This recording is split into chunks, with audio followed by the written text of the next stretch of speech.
right. Welcome to A Free Solution. I'm Kevin Wilson today, joined by Tim, Freedom Variant O'Connor. I'm here, brother, man. And it's in this last week is going to be just insane. I want everyone to know that Donald Trump groped me too, but I'm not going to make a federal case out of it. Was it at McDonald's? Yeah. Well, yeah, I don't go to McDonald's very often, but the one time I went, he was there. Yeah, he was there, and He that's was having a good there. time. Oh man. And it was uncomfortable, but I've come to peace with it, and I'm not gonna I'm not gonna sue him for it. I mean, All right. maybe I Well, will. nonetheless, I'm excited for your book deal. All right, that's yeah. Hey, I didn't even think about that. That's great. Yeah. No, that's terrible. But so yeah, maybe I think like the third segment we should talk about the Trump McDonald's. Oh my God, the Trump McDonald's thing This is the dumbest thing on Twitter the last few days. But that's third segment material for sure. I don't know how we get to the bottom of these situations without the current media state, though. Like, I just want to put that out there so that people know what we're talking about. There's a few more weeks of this nonsense, but we're gonna talk about our good friend Dick Cheney, who has given us the confidence to vote for President Harris, future President Harris. Yeah. So because we all, you know how libertarians love and respect Dick Cheney. We do. He is so much.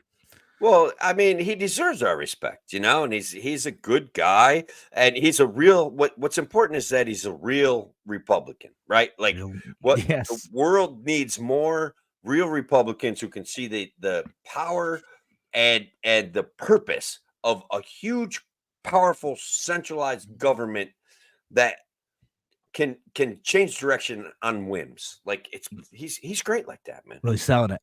All right. So we're gonna get into the show in just a minute. We'll talk about that. We'll talk about a couple other current events, and then maybe the silly stuff at the end. And excuse me.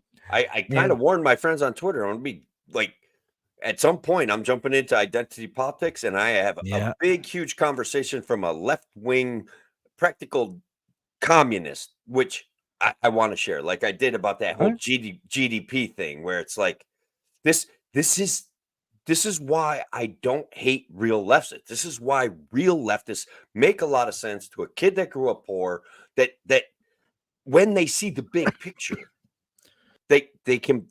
we can be on the same side. We can collaborate. I'm excited to either love this or hate this. You will hate it. I don't know. I'll hate it. Yeah, I'll see what direction it goes. Looking forward to the conversation. All right. Well, anyway, let's get started. Let's jump into the actual show for our WYSL audience. And as always, leave your comments. You got something cool to talk about? Maybe we'll talk about on the show too. Leave your comments, and we're going in now. Now, an hour of clarity for exhausted people of our nation mired in toxic partisanship. Left versus right, us versus them. While we pay to keep our politicians fighting, how do we, the people, rise up and solve the great challenges of our time? We do it by embracing freedom and liberty. There may be no such thing as a free lunch, but this hour is as close as it gets. Welcome to A Free Solution. Welcome to A Free Solution. I'm Kevin Wilson today, joined by Tim, the Freedom Variant O'Connor. Oh, brother, I am here, and I am ready for this show.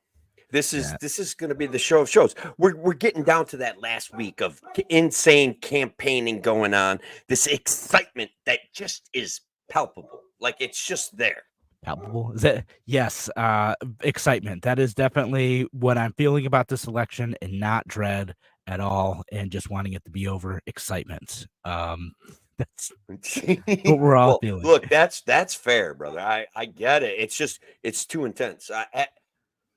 I just want everyone to know that Donald Trump groped me. I think it needs to get out there. Talk about it at the McDonald's. We're gonna But breaking news here. Mm-hmm. So anyway, Tim, before we jump into not the breaking Tim being groped by Donald Trump story, but the are talking about our good friend and dear leader Dick Cheney. Talk about the interview you did over the weekend. Tim was doing a journalism. He was being a real life journalist. Real journalism. Okay, so my friend Brian LaRusso, a friend of the show, a guest on the show several times in the past, decided to take matters into his own hands. He was a big supporter of a couple of statewide races. He was a good friend to the New York State Libertarian Party. He was a good friend to Larry Sharp.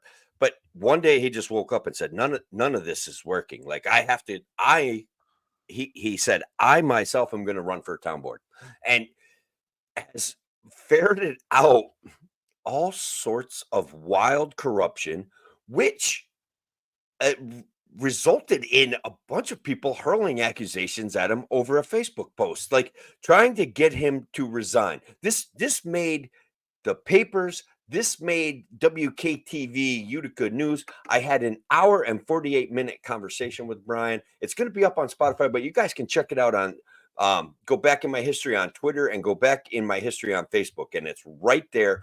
We had a great conversation. Brian is a passionate dude, and guys, he's just talking about simple things of ending some nepotism, getting rid of a guy who's like trying to fraudulently move forward with FEMA grants so they get the next round of funding. He's just little tiny things that are going to make life in Hartwick more efficient, more effective.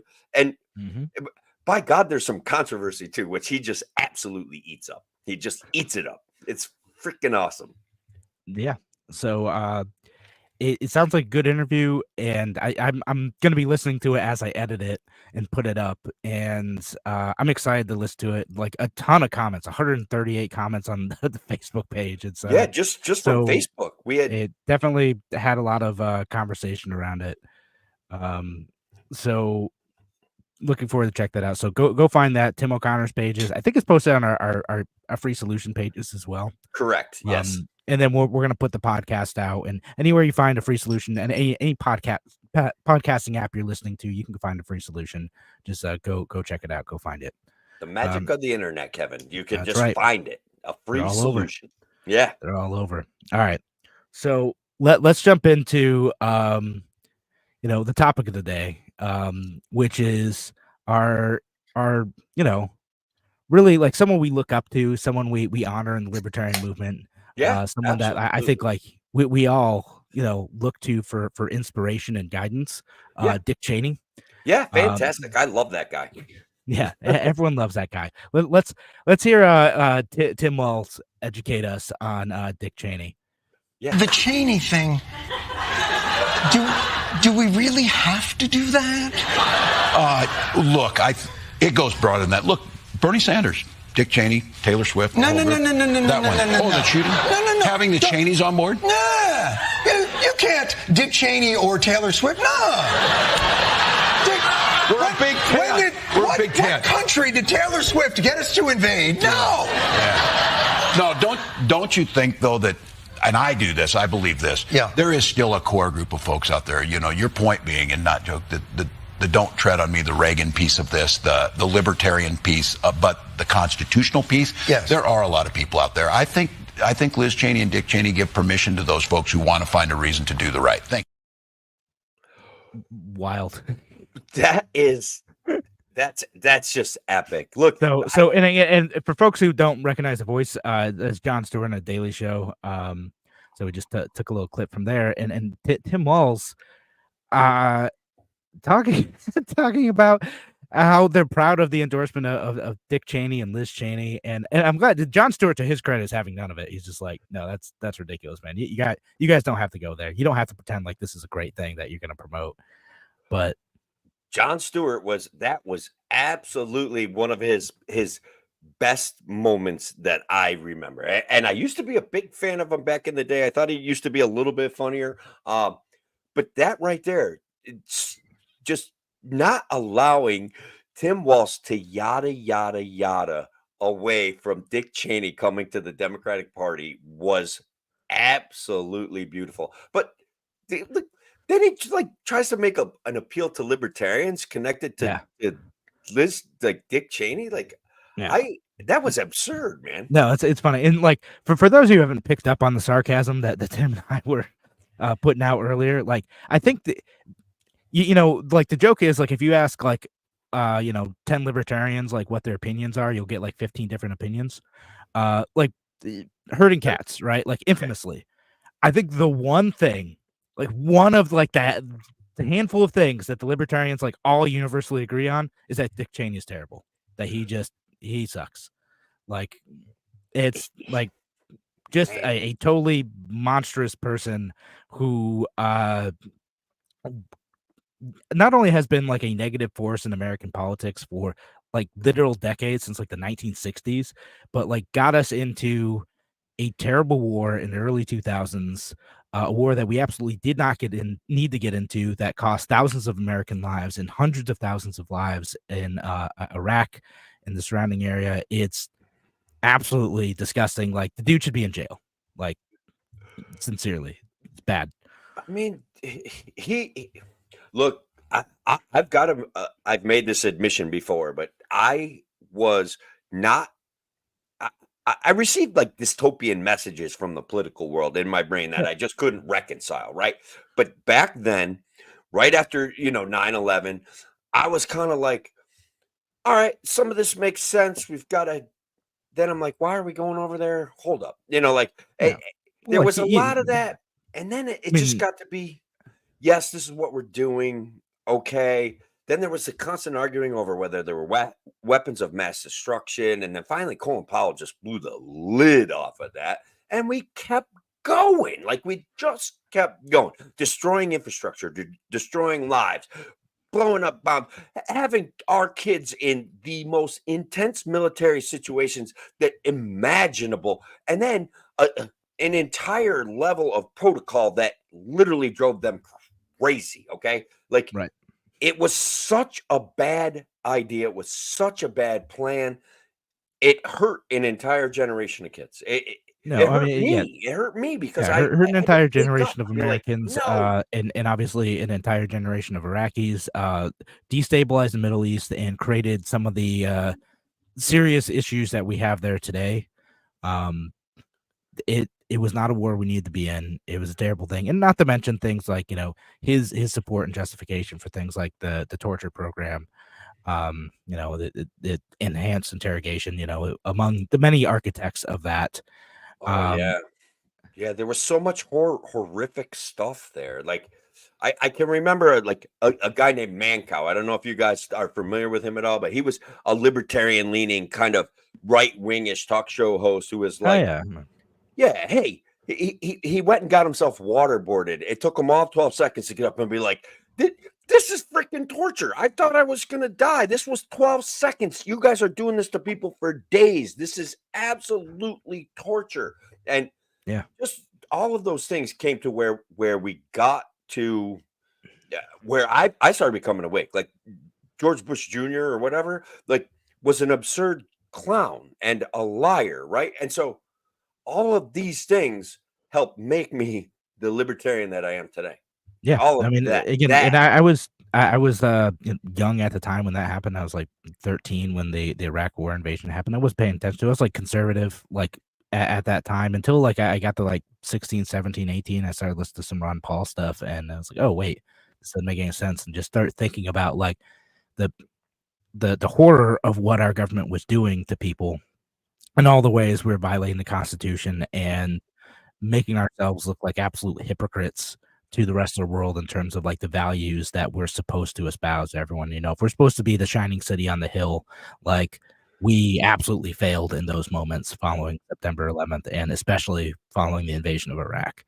Yeah, and look, a part of me bought into this whole notion that we could bring democracy overseas, but when we're destroying their infrastructure and we're not setting up democratic institutions and we're furthering goals of war and we're cutting deals with religious theocracies, all of a sudden it doesn't look like any kind of exportation of the US Constitution and real democracy that I was just like, this is absurd.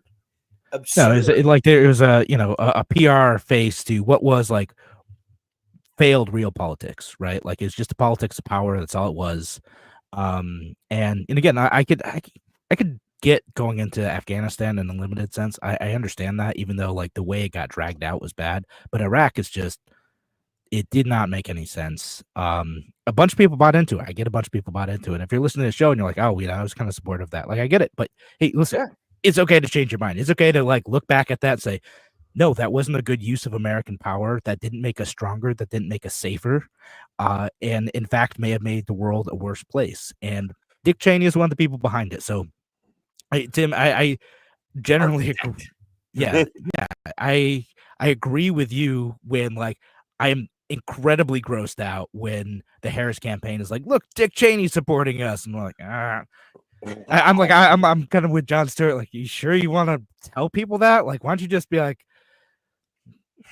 they are leaning into it with everything that they have. Like, and look, I like people love turncoats, right? Like when they're for your side, like, oh, look, even the other team supports us, right? Like they want to say that, but it's like, not everyone on the other team is worth getting that like good endorsement for. Like maybe don't with that guy.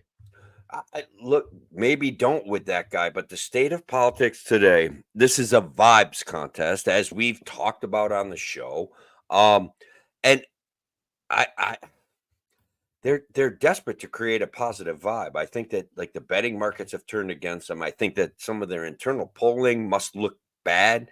And so they've turned up the volume on the vibe contest. And I said it on our last show. I'm afraid it's like not afraid. I said I literally don't care, but it's some sort of like death spiral going on here where it's just like now we're really going to grasp at straws and we're going to look crazy. And arguably, it always is. to me that's where we're at. That's where we have arrived, Kevin. I mean, it is, and again, it's not. I'm not that like freaked out about like the antics, right? Because I've studied presidential elections. I know what happens to these things. They throw out all sorts of ridiculous stuff. It's been happening literally since like John Adams and Thomas Jefferson. Like some of the wild accusations, like the stuff that they said about each other through proxies. They wouldn't do it directly because that wasn't, the gentlemanly thing to do. You'd be a demagogue if you spoke directly about your opponent. But the things they said through proxies was like very nasty and personal, far more so than today.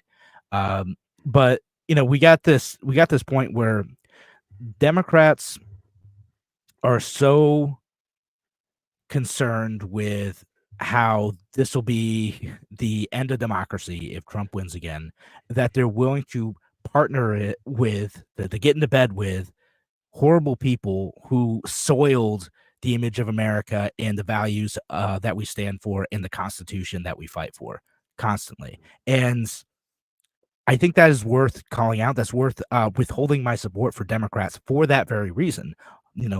Both the specific policies that Harris has pushed and the people that she's chosen to ally herself with. Now, I could say the same thing about Trump. I'm not going to support him either, but like there's, when I was on the local NPR affiliate the other day, like, well, why not? Trump's a threat to democracy. Why not like support like the Democrat this time? And like, well, here's why. And I didn't specifically list the Dick Cheney reason, but I wish I had. That would have been a good reason. It's a zinger because honestly, any honest Democrat has to say, hold up. Just hold up. Can we look up what y'all were saying about him in 2007 and remind you of that? Because a lot of that was right. Yeah, but then, then Mr., end some wars and straighten things out. Barack Obama just said, you know what I'll do instead? Drone strikes everywhere. Like such a pile of which absurd hypocrisy, Kevin. That's the only word to describe it, really, at this point. It meant that there are fewer Americans in harm's way, but it also meant we were drone striking weddings and killing a lot of innocent people. Yeah. So the old and the terrorist math is in play. Religious theocracy math is in play. You know what I mean? You kill somebody in your family, you just grew the hate for the United States. You grew it. And right, yeah, that's how some of these movements grow, because like their only interaction with the United States is that they saw their father, their uncle, maybe their mom, their sister killed at a wedding by a drone strike that came out of nowhere. What does that do to someone? What does that do to someone who's 13 and like mad and furious and they don't have their loved ones with them anymore? Like, you think it's easy to recruit that person to pick up a gun and go like try to kill American soldiers? Of course it is. Sure. And they live under a religious theocracy where the main sources of wealth are very heavily controlled by the people in power. They're poor, they're angry, and they're living in a freaking desert, bro. Like, could we not drone strike them? You know what I mean? Could we come up with a different freaking plan? That's all I'm saying. Yeah. You know, I mean, beepers. That's the plan. Yeah. Yeah. That's what I'm saying. Okay. Well, about that. You're like, wait, don't wait. I'm a little bit uncomfortable with some of the things I see happening there as well. You know, like, yeah, I got mixed feelings about it. I'm like, man, it may be better than drones. But yeah, there's I am persuaded by killing terrorists. I am persuaded by killing. Sometimes that's what you got to do. Sometimes bad people need to be stopped with violence. Like sure. I'm not like, in terms of like the kind of pacifist scale, I'm not like, there's no situation where violence isn't like necessary or appropriate to stop evil. Correct. But we tend to paint that like that situation as far more common than it really is. That we're jumping to that because, you know, when you have a hammer, everything looks like a nail. That's how, unfortunately, a lot of our foreign policy has been for a couple decades. Yeah, and when you have drones, everything looks like a terrorist. You know what I mean? Like, that's how it works. When you have and there'd be a lot of like, oh yeah, no, they're definitely like all terrorists. And I think there's like some of the Chelsea Manning releases where they started figuring out that you know,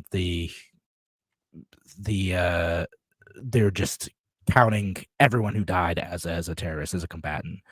Yeah. We got some fans out there, Tim. We do, man. I love it. That's beautiful. That's beautiful. And look, we're not going to be not controversial, you know? So that's cool. Sorry your feelings are hurt, buddy.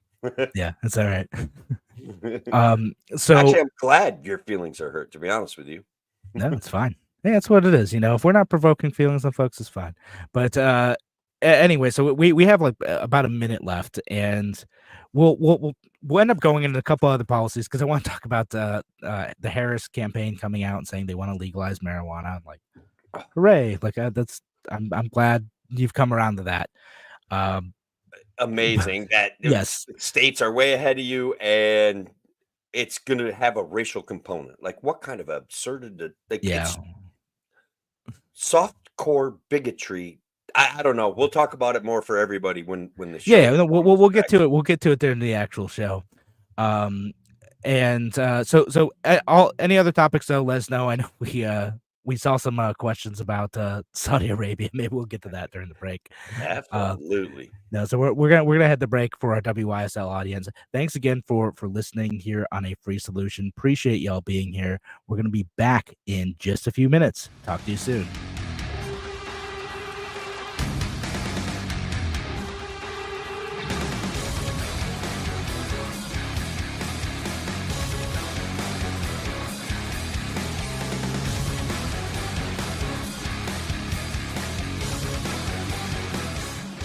Yeah, got some music to cover my coughs. We're good. That was great, man. That was perfect. Look, are these dudes retarded? About what specifically, bro? Like, I mean, it's fine to come in and hurl invectives because it's kind of hilarious, and you actually got more attention than they normally get. But about what, man? Like, about what? What are we morons about? That would be kind of an interesting. You probably can't type that in a complete sentence, I would imagine, but go ahead and try. That's bad, bro. Yeah, morons. Yeah, absolutely, we're morons. Absolutely.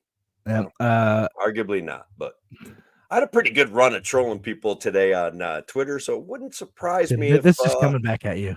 Yeah, people might be tracking me down because I do get to use that word retarded all too often on Twitter, because honestly, it just fits. Some people's takes are amazing. That's what you're gonna do. All right, you do you, man. I know it seems impolite sometimes, even to me, but then again, there I am. I've kind of moved on from that. But immature arguing. Kevin, I'm only 58. Someday I will grow up and move past. Well, one day, Tim. I don't know how you have time for that. Like, I'm just because I'll see you just like comment like randomly under people and just like start stuff. I'm like, Tim, what are you doing with your time, man? See, that's a good question. Just lighting little fires everywhere. Yeah, no, I'm actually working on my house, so that allows me a little bit of more freedom than I would normally have during my regular work schedule. Because honestly, let's be honest, and people are at a fever pitch of excitement right now. So there is a lot of energy being invested in arguing over political minutia, if you will. But if you see a bad take, man, you got to confront that. You're obligated. I'm obligated in my You got soul. it. Someone's wrong on the internet. I'm gonna tell them. I'm gonna fix them. I can fix them. And if I can't fix them, I can get hundreds of likes mocking them. And isn't that just as good? Yes. Sometimes better. All right. So John Thuman's asking, why didn't we invade Saudi Arabia? Wrong answers only. Well, like that's a fair question after September 11th. There sure were a lot of connections between Saudi Arabia and Al Qaeda and specifically Osama bin Laden. Yeah, well, one of the wrong answers is because we wouldn't invade them because of their dedication to human rights and the advancement of women in their culture. That's one of the reasons why we wouldn't invade them. They're the ones holding together peace in the Middle East. Like there's that. They are benevolent. Yes. And benevolent theocracies. Yeah, and they're working really hard to move away from their entitled religious theocracy. They're working hard to move away from that. I mean, wrong answers only. Wrong answers. Yeah. So there you have it. Those are the answers. No, it's just they just got lost. It's like we don't got time for that. Yeah. But and anyway, we should get back to the actual show. Let's jump into the marijuana thing. All right. All right, let's go.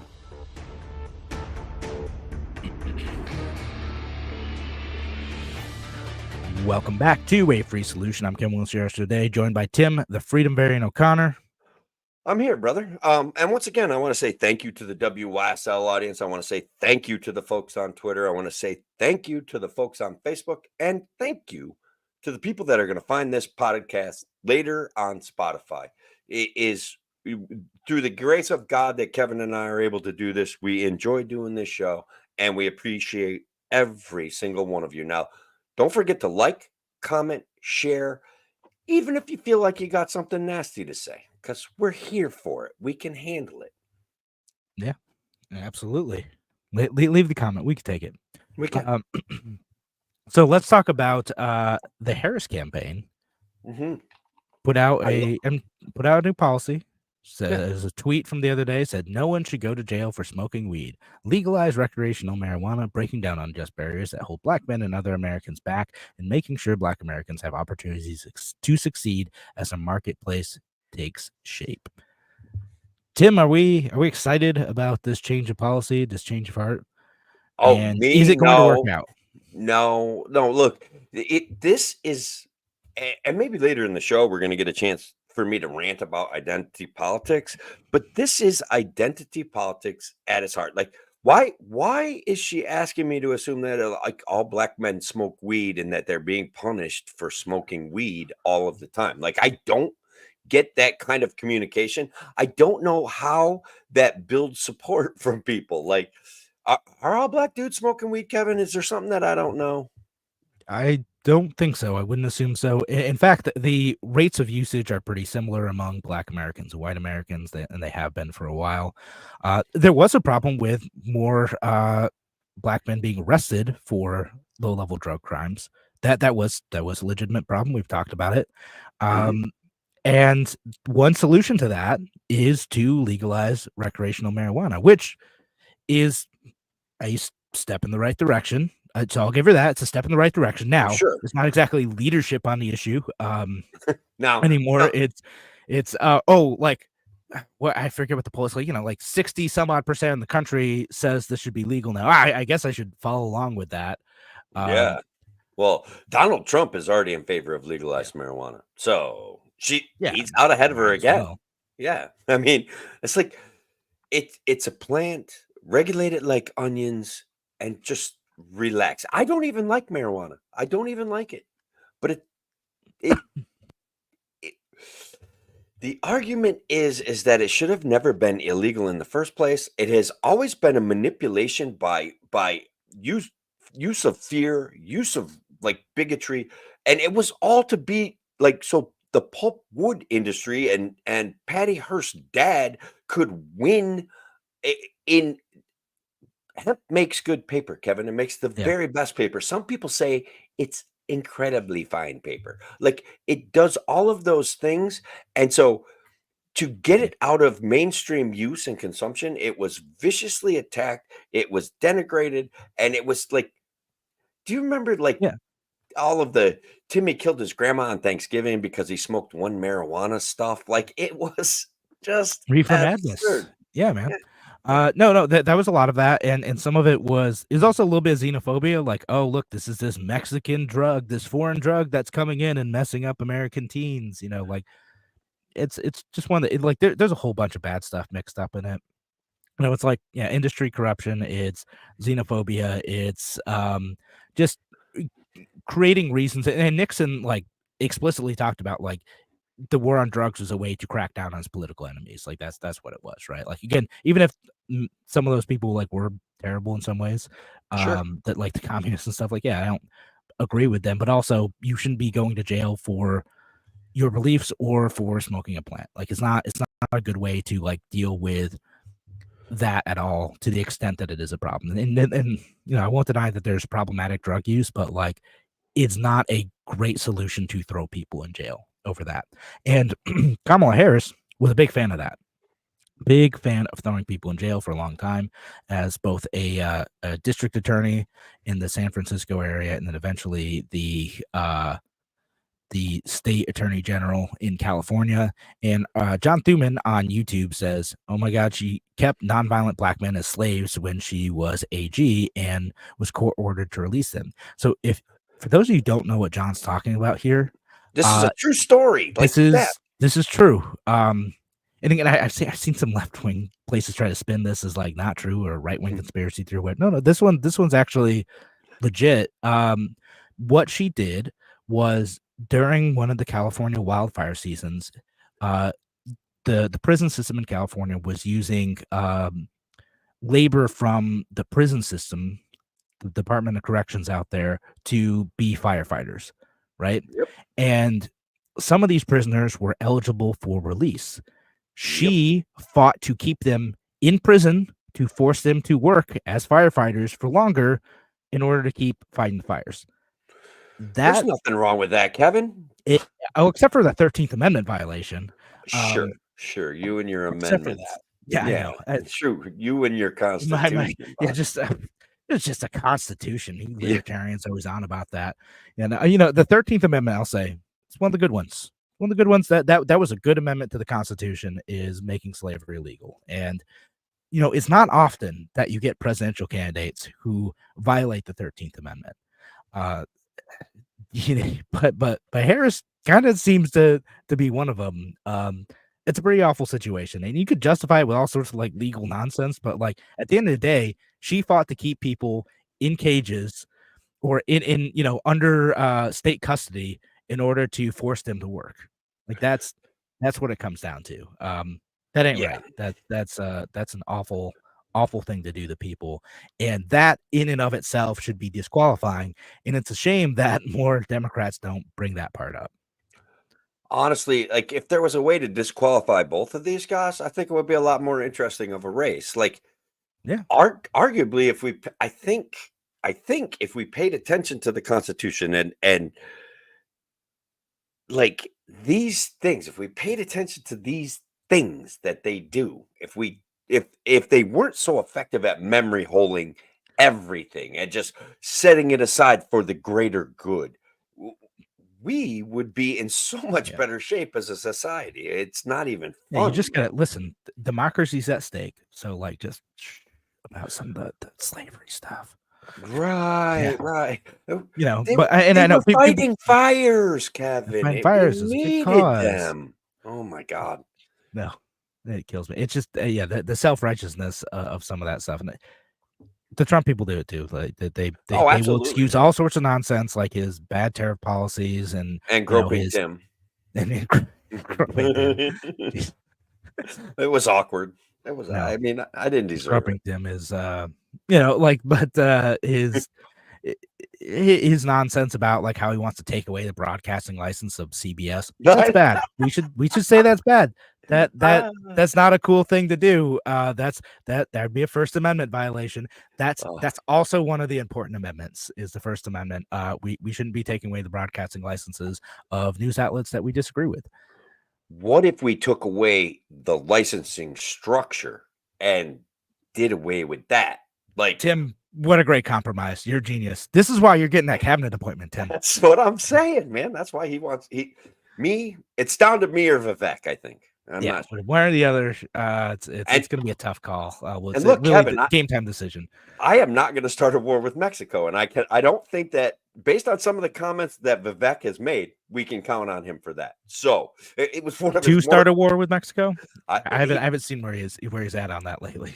He was ranting about sending the military to the border and have them armed and ready to go, and it was months ago, and it was just like the most uncomfortable thing that I heard from him, and I was just like, all right, I'm not even going to talk about that because that's absurd. No, because like there's sometimes where I like him, like where he talks about this his concept of civic nationalism and how he sees himself as American. Like he did a great interview with Just Asking Questions on Reason where he talks about some of this stuff, and it's fantastic where he talks about like the values of promoting liberty, the values of like, you know, positive civic engagement, the values of solving problems together, like through our Republican form of government. And it's great. Like it's good stuff. It's like he was channeling like some of the stuff that Reagan talks about in his better moments. Again, forgetting the fact that Reagan did a bunch of terrible stuff too, like the better, more aspirational stuff that he talked about. And then Vivek going on about invading Mexico. Like, look, I'm not. No, that's terrible. Like that's also disqualifying from because Trump's talked about it too. Yeah, we shouldn't do that. That's bad. That was Mexico. War with cartels and stuff like that. He was on about that for a short period of time. He has not emphasized it doesn't come back around regularly with him. I think he figured out that may not be a great message. And look, Vivek is one of the most compelling speakers that burst into the scene this year. Like he's interesting, he's smart, he's sharp, he's witty, he does crowd work better than any other politician I've ever seen. And so I'm looking forward to a future that includes him doing things in the political arena. I've seen a few things of him doing crowd work where he engages people earnestly and tries to get them to like just kind of get down to the root of the issue. He doesn't mock them. He just like, okay, like let's get down to like what the actual thing is and try to talk about this as civil people. And I like him when he does that type of stuff. Me too, brother. I that's what I'm saying. There was something very compelling about him. There's something still very enjoyable about him, listening to him talk. And he does a great job of presenting ideas and goals. Like he's aspirational speaking, communicatory speaking, not talking down to people in one-on-one situations unless they're a reporter, and then he just wrecks them. And you know, he's got to put on a bit of a show, right? Like, absolutely. That's the brand. That's the Yeah. Well, first of all, they have it coming because like we could pretend to hate them, but they hate us more. Like they hate us way more than we hate them. Like we still give them the benefit of the doubt, Kevin. Like literally people are still thinking Rachel Maddow may not be a simplified version of a propagandist. She may actually have some value.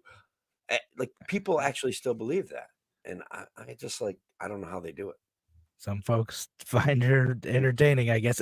What she does, you know, actually, like I've been thinking about stuff like her specifically lately, just in terms of like tribalism, where it's all tribal red meat, right? Like actually, I'll give a book recommendation. Andrew Heaton just wrote a book about tribalism that's really good. Okay. And if you want to know how I approach politics, I'm really bad at being tribal. I'm really bad at like being on a team and like being like, no matter what, I'm gonna cheer for red team or cheer for blue team or even cheer for gold team. Like, nope, I'm bad at that. But Rachel Maddow is that. Like, it doesn't matter how dumb, it doesn't matter how disconnected from reality, it doesn't matter how like hypocritical the stuff she puts out is. Like, she'll do it if it helps Team Blue. And there's plenty of equivalents on the right side too. I think we're beating up on blue team a lot today, but like, Yeah, I'll say there's plenty of equivalents on the right, but that's what she does. It's just all about red meat for your team, rah rah rah your team. No matter how dumb, no matter how disconnected, and like that stuff drives me crazy. Like I can't stand it. When I see people get sucked into that stuff, I'm like, do you listen to yourselves? Do you listen? Like it's like some of her stuff on Russia, like man, I'm critical of the Russian government plenty, but like, sure, bro, what are you talking about? Look, Get a grip. Yeah, it is like, well, first of all, the messaging consistency from the mainstream media is a sight to behold. It suggests to me that there's a bigger thing going on, that they literally get centralized talking points. I know that I've seen where people have demonstrated who is presenting those talking points, but it is impressive. You'll never get that from libertarians. Never. You'll never ever get that kind of message consistency.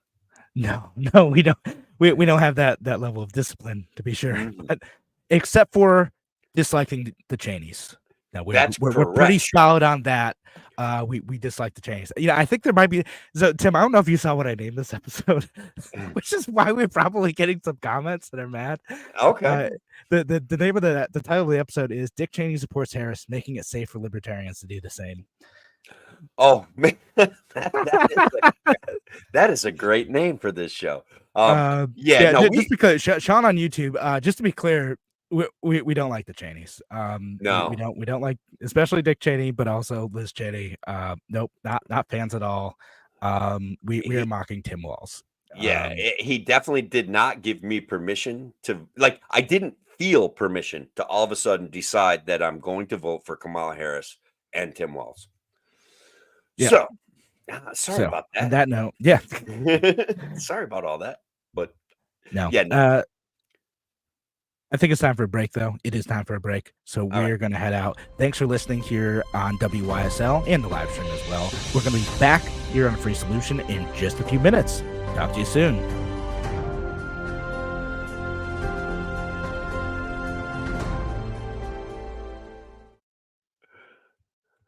We got one, Kevin. We got one.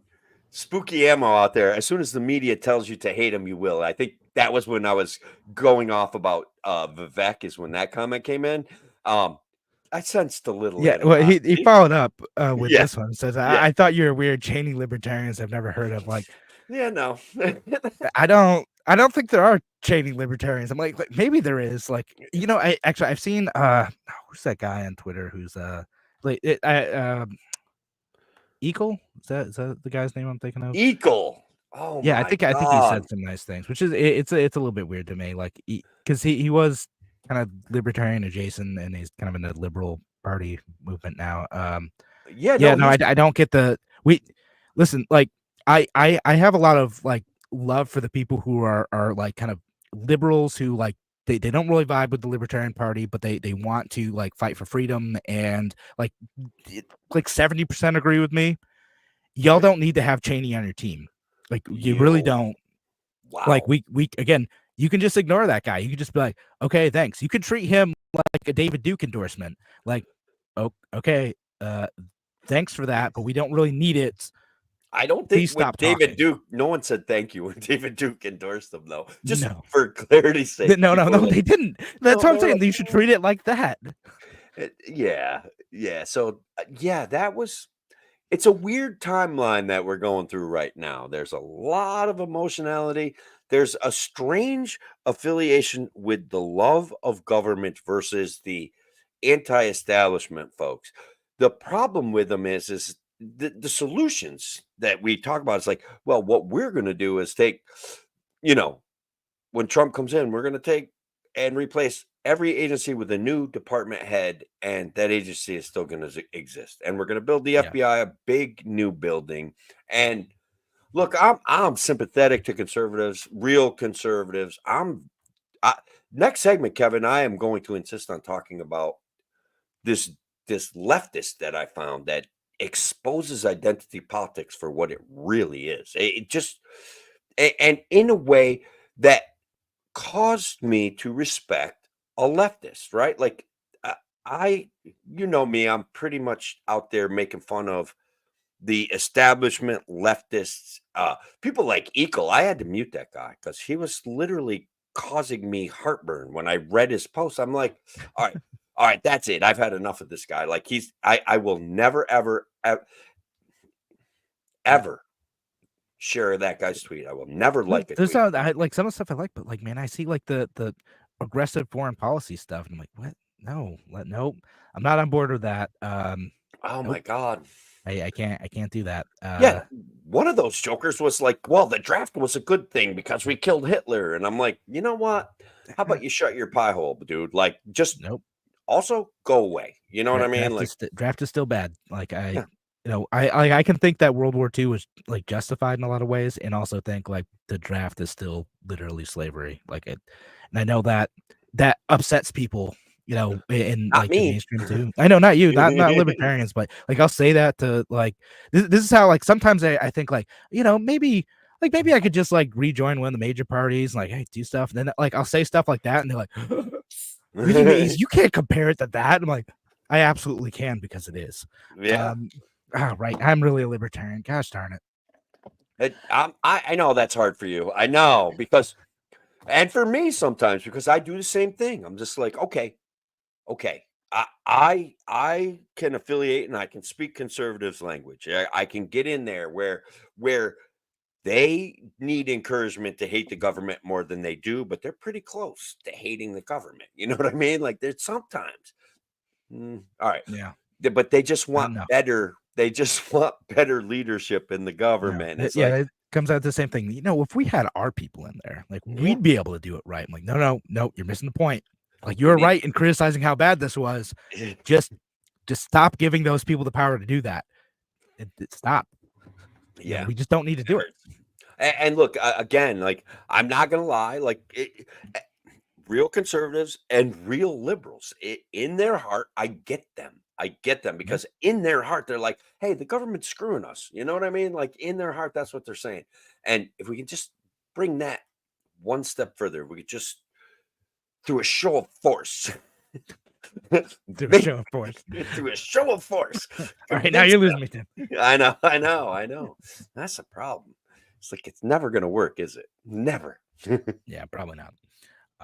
Okay, let's go back. We'll do what you have for identity politics, and I'll try to do it pretty fast, because some of it's going to hurt a little bit. You know what I mean? Where I'm getting down with a lefty, but I'll do it. I'm going to do it. I'm doing it for the show. Doing it for sure. Wow, like way to make the sacrifice, Tim. Really appreciate, and I hope you listening out there appreciate the sacrifice Tim's making, conversing with other people. Wow, it's crazy.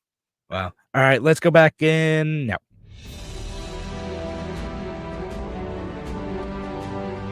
Welcome back to A Free Solution. I'm Kevin Wilson, your host today, joined by Tim, the Freedom Variant O'Connor. I'm here, man, and once again, thank you to the people making comments tonight. Thank you to the WYSL audience. Remember to like, comment, share, track down our podcast on Spotify. We do it for you. We do it for each other. We do it for therapy. But like, this is very enjoyable. And so recently, I look for things that help me predict the future, that explain what I see to be irrational behavior by the powers that be, by the government. And one of the things that I focused on and many times have harshly and justifiably criticized is this cult of identity politics, that it's a disaster, that it's dangerous, that it's divisive, and that it accumulates power to a centralized government, because we're driven apart, and by skin color, not by anything real, by manipulated tribalism. We're driven apart by these things. And so we look at identity politics, and I see where we're pretending to honor people's differences, and we're trying to like make sure everybody's treating everybody well, but the end result is something so far from what its purported goal is that I have to say that the goal is not what the stated goal is. We're not actually trying to prop people up. we're trying to keep them divided. And so I found a left-wing psychopath that agrees with me. I just love that stuff. I love it. Starting out strong. Okay, so tell me about this. All right. What was your conversation? Tell us about it.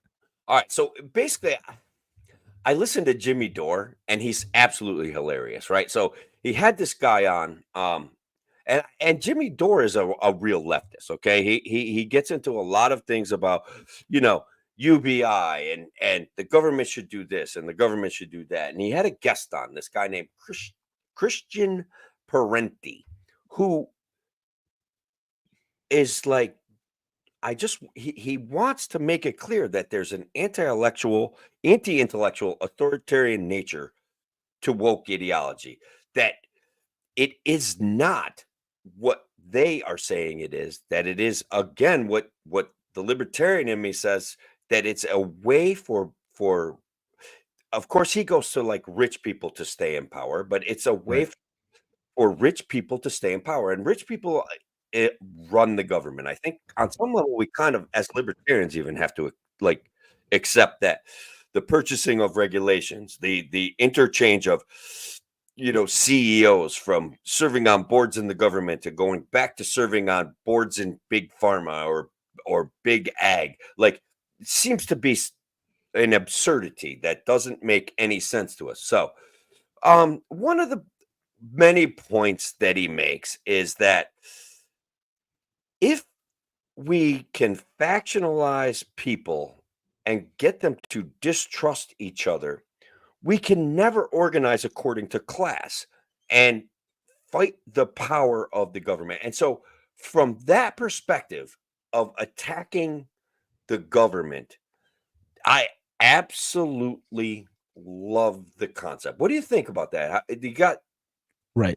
So keeping people divided, in this case along class lines, is a way to prevent them from fighting like their actual enemies. Okay, let me put a little spot of clarity on it. Yeah. What he's saying is that the classes should unite, because really there's only two classes. There's the rich and the government and the rest of us. And did he refer to it as the proletariat? Or I know, no, he does definitely sound like a Marxist, right? Like, and I get that. But the point that he makes about the authoritarian nature of identity politics and how it will never allow people to organize in such a way as to create an effective government for them was kind of impressive. Now, his goals for the government are something that I eschew, and I think that all of the things that he wants could be better solved in a free market system, and they would be solved by a freer market system. But the points about dividing people to keep them powerless is impressive. Can I give you like a historical example of this? Sure, please. So part of why the government in the South prior to the Civil War was able to maintain power the way it was in part by dividing people along racial lines, right? Because a lot of the poor white farmers who didn't benefit from like the government pouring a massive amount of resources into maintaining slavery, which was expensive to do. Like on net, it was probably like just kind of a loss, despite what a lot of people think, because like you had to pay for all these systems of policing and enforcing and capture and tracking, and the average white farmer didn't really benefit from that because most people did not own slaves. And the fact is that like it would have been the way that they could have united is like understanding like how they had a lot in common with slaves, but they were divided by saying, at least you're better than them. They divide people along racial lines, said you're better than them, and that's why like you should support this system and support like the plantation class. So and I know like we're getting a bit distracted by comments because it's funny. We got a few more. It's like I think I titled this well. You did. We should title every show like this. Slight distraction. That Gunsy on YouTube says, "Do you guys support Harris?" No, absolutely not. Another one, the Adam G and Everything show. And neocon supporting Kamala has nothing to do with libertarianism. Bro, we know. agree. We agree, bro. Like, you guys should have been here for the first part. We played the whole Got part. him. Yeah, we got him, baby. We got him. And that's a beautiful thing, right? Great. Like, folks, welcome to the show. Like, I hope you're enjoying like what we're talking about, and I encourage you to go back and listen to the first segment. We're gonna put it out on Spotify, where we spend after engaging in some heavy sarcasm, we roast Dick Cheney and the entire warmongering apparatus that was responsible for everything that happened in the early 2000s. So no, we're not fans of Dick Cheney, Ray and the Cheneys. He was very successful in creating the absurd disconnect in my mind that allowed me to see libertarianism as, even if it's not successful, I can sleep at night and live with my decisions about my political philosophy. Okay, so right. that's, I mean, like, thank you, Dick Cheney, for inspiring me to become a libertarian by seeing like what horrible stuff people can do when given too much power. Like, in a way, he is an inspiration. That's a good way to put it. Yeah. So, and look, and then they walked in on me talking about a leftist like attack on identity politics instead of a libertarian perspective on identity politics. So this must be pretty awkward for some of our new fans, but it's fine. Yeah. So so anyway, we'll keep talking about identity politics because like I want to give that historical example to just say like it's not totally unfounded to say that race can be used as a way to keep people from understanding like the ways in which the government like makes their lives worse, right? By saying like, well, yeah, sure, like we're doing the sketchy stuff over here, but like at least you're like the system we have now means you're better than that person. Or like, keeping people divided along racial lines, just say like, we're I'm trying to think like, like that your interests are in competition with someone else's, or that's a zero-sum game. And this can happen in terms of people who are like pushing like white supremacy or like black supremacy politics too, where it becomes a zero-sum game instead of thinking about all the ways that we can like work together to like just live and start businesses and do stuff. And trade with each other and make things for each other and serve each other. Yeah, there's a bunch of make food that we like and sell it to each other and grow cows for each other. Like that's what free market stuff should look like. And get the South prevented free markets from emerging in like the early 18th century. Like there was a lot of restrictions on markets in America, and like luckily we got to a point where markets were able to thrive, imperfectly in a lot of cases, but markets were able to thrive a little bit more, and we're able to get some success for that. Yeah, that doesn't mean the government isn't still doing a whole bunch of shady stuff to make our lives worse and prevent that exchange from happening. Correct.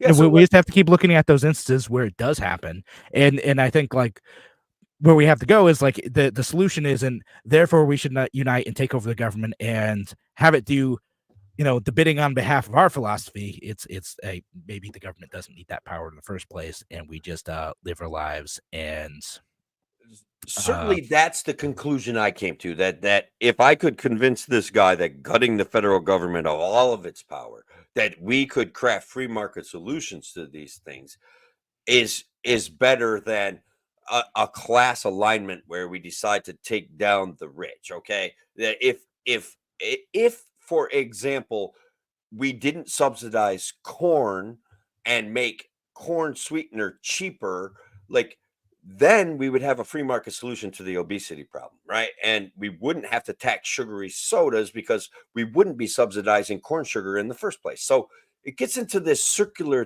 thing. Also, I want to credit Chase Oliver for that. You know how hard this is for me, but I was watching the debate. That there is actually a libertarian debate, third party debate tonight, with Jill Stein, the Constitutional Party guy who, boy, he's funny, and then Chase Oliver, who is actually putting on a pretty good show for libertarianism.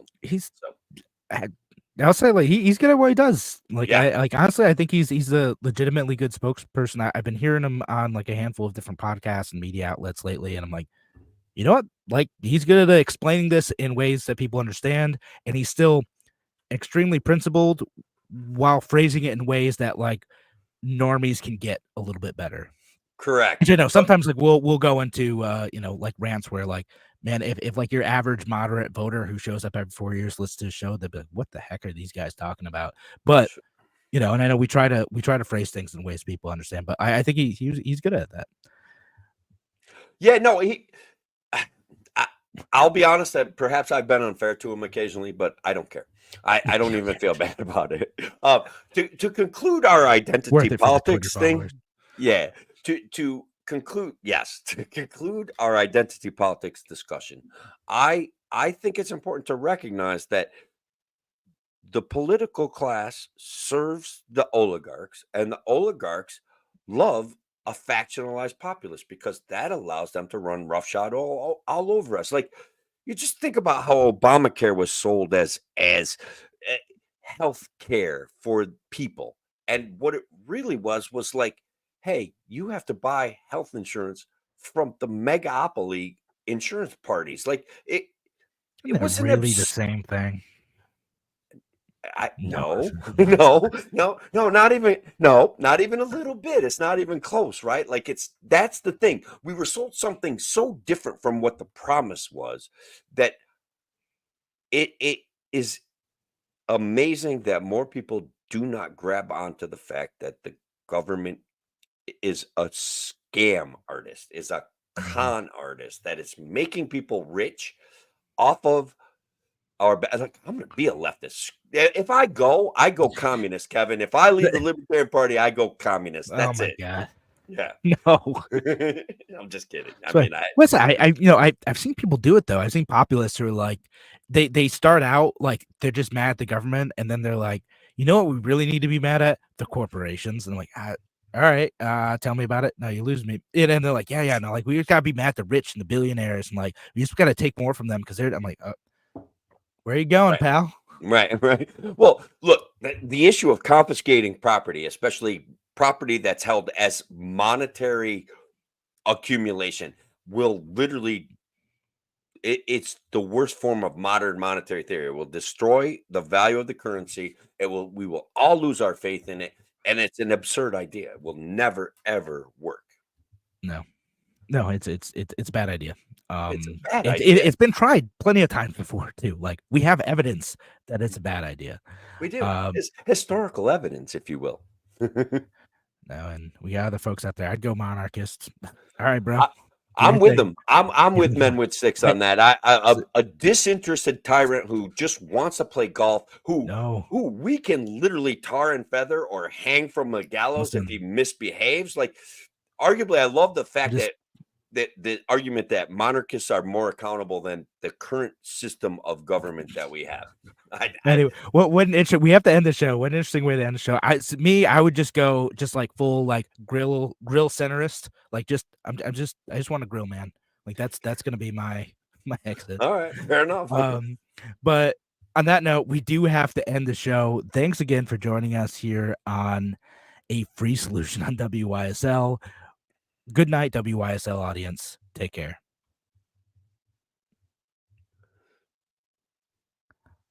Can find the outro music. That's all right. It's all right. It's gonna be in there for the final edit, folks. Yeah, I tried to and again we forgot during the show to shout out to our buddy Matthew, who helped make accessing that Kamala Harris or the Tim Walz clip with Jon Stewart accessible to our show, because thank you. Yeah, that he put in some effort there for us, which was great. And then of course I had to try on my own to get a clip of Kamala Harris lecturing about how Donald Trump is a fascist, which I thought was, man, it would have been. Is that the other clip you put in there? Did I? No, that was Joe Biden threatening to lock Donald Trump up. He's like, what we have to do is lock this guy up. I mean, lock him down from serving as, president again. It was hilarious. He caught himself. Like, he still had a level of class that we're not seeing from the other politicians there, despite his cognitive abilities. Yeah. Dude, we never talked about the McDonald's thing. There we go. Oh my God, that's good stuff. It's hilarious because again, this is the type of thing. It happens every election where there's some like goofy little stunt that like presidential candidates do, and it's a nothing burger, right? Like it's fine. Right. Like I don't think like Donald Trump is a man of the people because he worked a shift at McDonald's. Nor do I think he's fake for doing it. Like it's fine. Like it does not matter to me. And if it happened and no one commented on it, but people lost their mind. Like, people are going bananas over this. It's ridiculous. The social justice warriors, first of all, like I worked in McDonald's. For Donald Trump to, I honestly, I can't even, like, it couldn't reach my brain for me to repeat it. It was so absurd. And then the plethora, the multitude of journalists explaining to everyone on Twitter that this was a photo op. Don't you guys understand what a photo op is? And I was like, well, yeah, that's what it was. He eats McDonald's. It was, oh yeah, you know what? I didn't know what I was doing there. I missed that one. Matthew says McDonald's stunt equals nothing burger. It was a nothing burger. Other than he did promise to bring, through force of law, beef tallow fries back to the people. Yeah, no, it's these things don't matter, right? Like it was just a stupid thing. Even though like there are a bunch of people who are like on the right, like, oh, look at Donald Trump, like real man of the people, real working class guy. Like he understands what it means to work at McDonald's. Like, bro, no, he doesn't. No, he does not understand what it means to work at McDonald's. Not at all. Like it's fine. Like I don't care. I'm not mad at him for it. But also, like I've worked at McDonald's before, right? Like I've actually I was there when I was like, gosh, like 16. Yeah. And I was mad because they wouldn't give me enough hours. But like, I've been there on a Saturday morning when it's busy and you're trying to work the fries and you're trying to like drop some fish and you're trying to like, do the job. Like, yeah, like it's busy. It's hard work. It's sweaty. It's dirty. Like it stinks. Like guess he wasn't doing that. Like it's not the same. It's, yeah. No, like, let's not pretend he understands that. And again, I'm not like, I don't really care that much. I don't think he needs to understand it. Like it's fine. It's literally, like you already said, a nothing burger. They were pointing out, oh, look, we have video of him rehearsing the drive-through people. And it was like, right. I mean, people have tried to shoot him, right? Like they're going to know who's driving through the drive. Yeah, no, I did see some of that. Like, no, it's all staged because like the Secret Service is there. It's like, yeah, of course it was. Like, what do you think was going to happen? Like are you like that naive or just like trying to score points on Twitter? Like could be both. I don't know. This right here has to come up. Coincidence? I mean, big listeria outbreak, E. coli outbreak going on right now. Yeah, let's look for the origins of that. Yeah. I think there needs to be an investigation. Congress, get on it. You got nothing better to do, right? It's domestic terrorism to try to make Trump look bad. We'll see what way it's gonna go, right? Yeah, either that or a Russian plan to poison Americans prior to the election, one or the other. Yeah, it's I don't know, but we won't know until Congress investigates. Like, listen, well, and then we won't ever know. Like that. I mean, it's gonna take a couple years, Tim, but they'll get to the bottom of this, I'm sure. And like, it's not like they were going to get like an actual like budget together. Right? They're just gonna do another continuing resolution anyway. I know it. You know it. You might as well fill their time with like something other than fundraising. Like they gotta mix it up sometimes. They could tweet more. Fair point.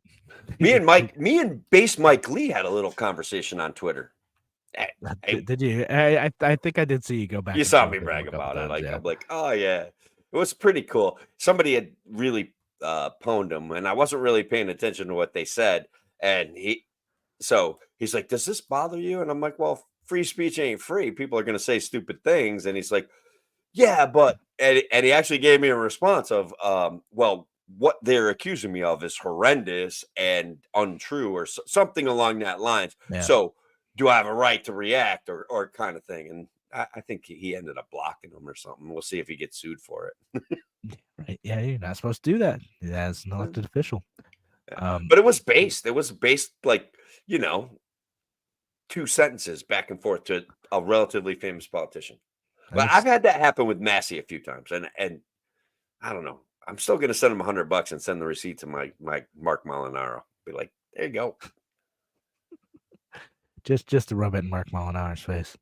Must be like, I told you to hang out with him. I told you, dude. I do think before we go, right. I think we got to talk about the Chinese-Cuban alliance that's going on, man. I think it's awesome. I think it's like, well, hang on, conservatives, relax, okay? Like, I'm just saying, the conversation that they had is pretty interesting. So, do you want to lead into it? Or so I'll let me see if I can pull up the article again. I think it's from the Financial Times. So I got the quote in front of me right now, and it says, China publicly supports Cuba's right to choose its own path to economic development in line with its national conditions, but privately, Chinese officials have long urged the Cuban leadership to shift from its vertically planned economy to something closer to the Chinese model, according to economists and diplomats briefed on the situation.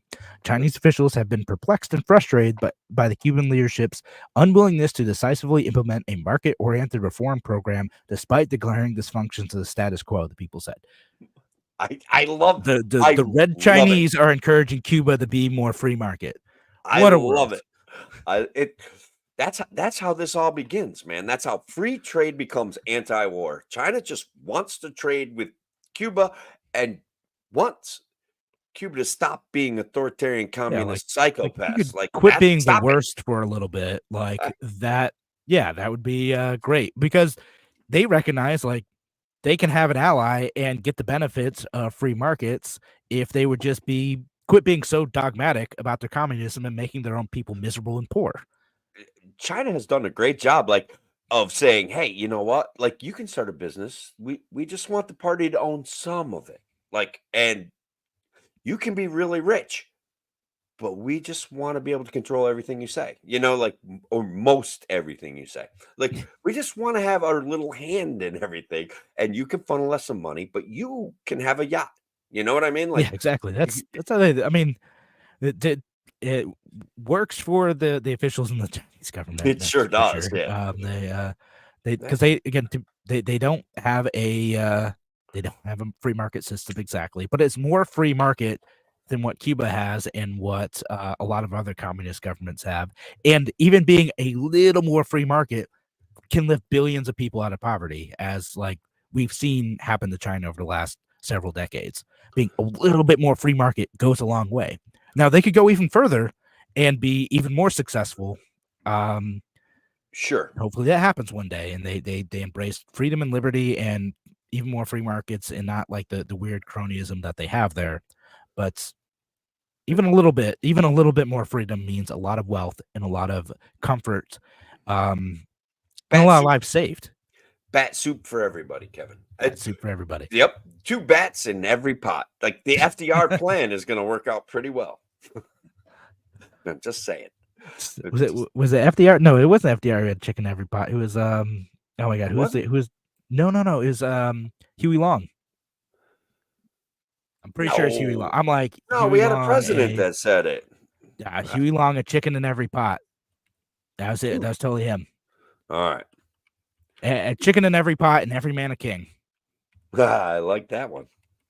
So he's Louisiana guy, and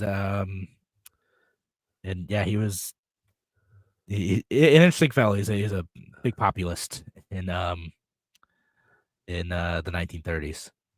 There's a bunch of weird directions America could have gone in the 1930s. It's a crazy time.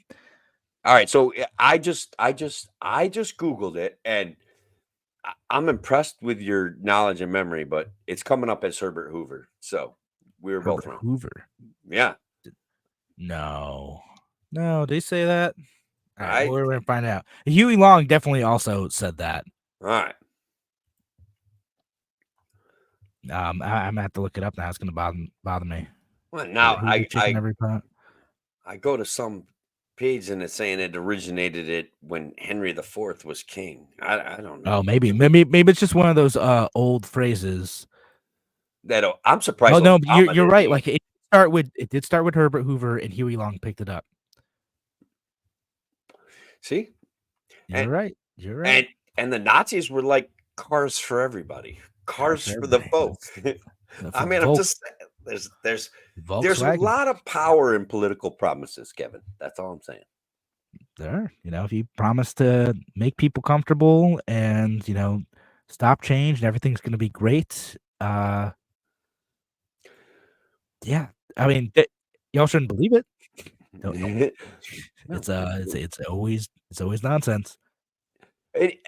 Anytime you centralize market distortions, market activity, it ends up a mess. Like you're waiting for gas, like for your assigned day on Tuesdays. Like it's just it's absurd. Yeah, but isn't the price controls worth it for? Is it? Because I don't think it is. No, it's not. It's not worth it. Not at all. All right. I think I'm gonna call it a night. And I just want to end by saying for all of our new friends out there, Dick Cheney sucks. That guy's the worst. And thank you for finding our show because of my inflammatory title. I think that honestly we should aim for inflammatory titles every week. Like do that now. It worked. It was good. Brought a few of you out. Yeah. What it inspired was a lot of great comments, right? Our show attendance was about normal. So, like let's not. But a bunch of people jumped in to just like Dick Cheney is terrible. It's harass we us. know. Yeah. We know, y'all. Yeah. That's what helps with the algorithm. That's it. We do need an algorithm scientist for our show, I think. We do. It's true. All right. Well, on that note, folks, have a good night.